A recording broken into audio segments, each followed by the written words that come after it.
नमस्कार दोस्तों, आपका बहुत बहुत स्वागत around the world with me के 18th एपिसोड में।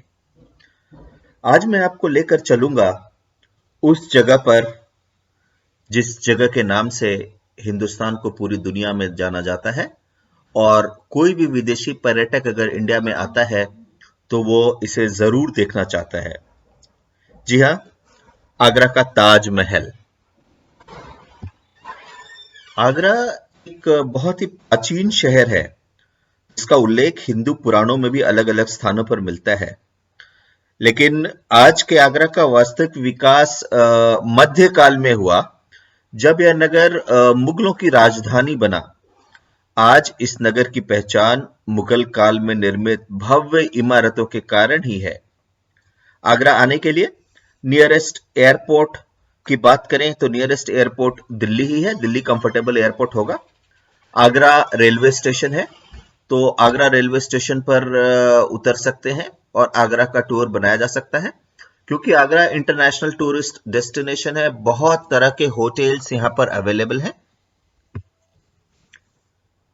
आगरा पहुंचकर जब ताजमहल को देखने जाएंगे तो इस बात का ध्यान रखिएगा कि जो पार्किंग है वो ताजमहल से बहुत दूर है, और पार्किंग से ताजमहल तक जाने के लिए घोड़े गाड़ी पे जाना पड़ेगा।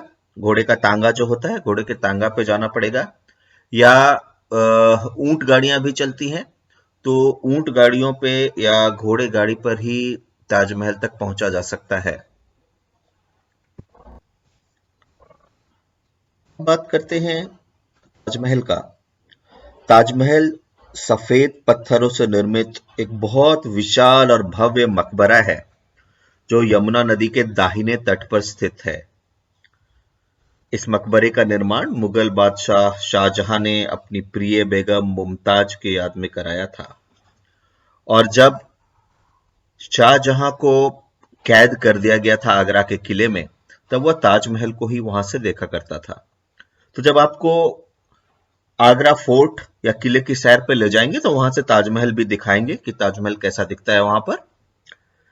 ताजमहल का निर्माण 1631 1631 ईस्वी में प्रारंभ हुआ था, और ऐसा माना जाता है कि इस मॉन्यूमेंट को बनाने में लगभग 20,000 श्रमिक, जो भारतीय और ईरानी कारीगर थे, उनके द्वारा किया गया था।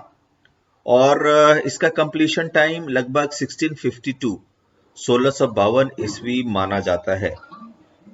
जैसा कि आप देख सकते हैं कि ये ताजमहल संगमरमर का है, संगमरमर का बना हुआ है। इसके लिए संगमरमर भारत के अलग अलग जगहों से लाया गया था, और बहुत ज्यादा ये मध्य प्रदेश, तत्कालीन मध्य प्रदेश के भेड़ाघाट से भी लेकर के आए थे। तो संगमरमर के दोहरे चबूतरे पर यह ताजमहल बना हुआ है, और चबूतरे पर चढ़ने के लिए लगभग 22 सीढ़ियां हैं। और चबूतरे से अगर मैं गुंबद तक की ऊंचाई बताऊं तो लगभग 220 फुट की ऊंचाई है। यह मकबरा नीचे से अष्टकोण ऑक्टागोनल है शेप का है, और चांदनी रात में बहुत ही स्पेशल दिखता है, बहुत ही विशिष्ट छटा इसकी आती है। और इसीलिए ताजमहल को विश्व भर में प्रेमियों और पर्यटकों के आकर्षण का केंद्र कहा जाता है, ऐसा माना जाता है, और ऐसा है भी।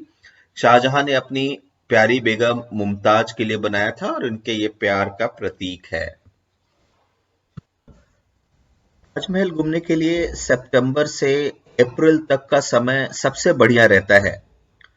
मई, जून या इसके आसपास ताजमहल का प्रोग्राम न बनाएं, क्योंकि गर्मी और धूप के कारण ये जो पत्थरें हैं ये लगभग आग उगलती हैं।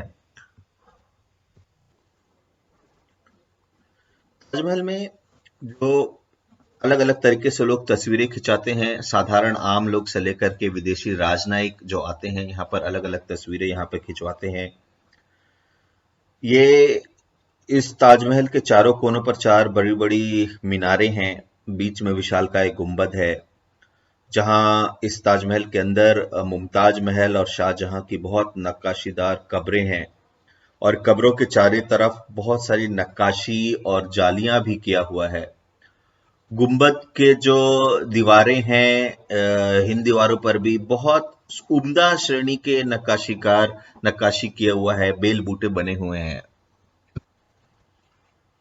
दोस्तों, इंडिया में हो या इंडिया आने का प्लान बनाए तो ताजमहल को अपने ट्रिप का प्लान जरूर बनाइएगा, क्योंकि यहाँ पर आना और इस स्ट्रक्चर को देखना एक बहुत ही अनोखा अनुभव है। So friends, stay blessed, enjoy well. मिलते हैं अगली बार किसी और डेस्टिनेशन पर। तब तक के लिए बाय बाय, टेक केयर।